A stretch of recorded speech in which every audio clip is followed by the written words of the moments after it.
Айдагүл аттан йыхылган, оле язган Айдагүл. Сегиз женнет капусында көре язган Айдагүл. Сегиз женнет капусында көре язган Айдагүл. Аузы бурны карышып тураламаган Айдагүл.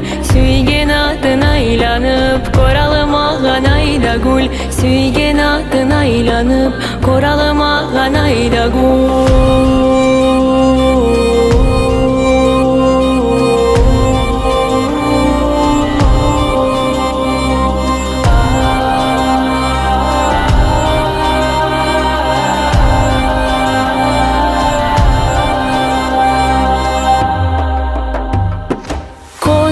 Açıp karasa atta yok da asabay. Айдагүлден сорасан да тыш көргенген асабай.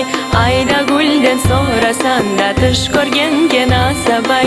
Абузы бурны карышып тураламаган Айдагүл.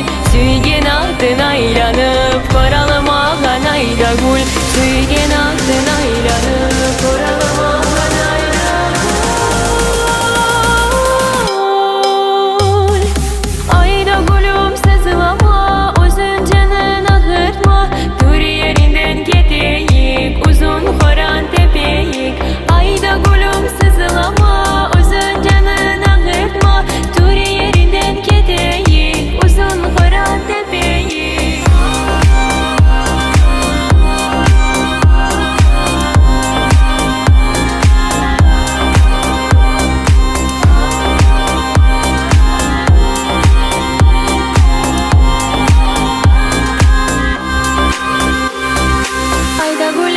yıkılgan, öyle yazgan Aydagүл. Sekiz cennet kapısında köre yazgan Aydagүл.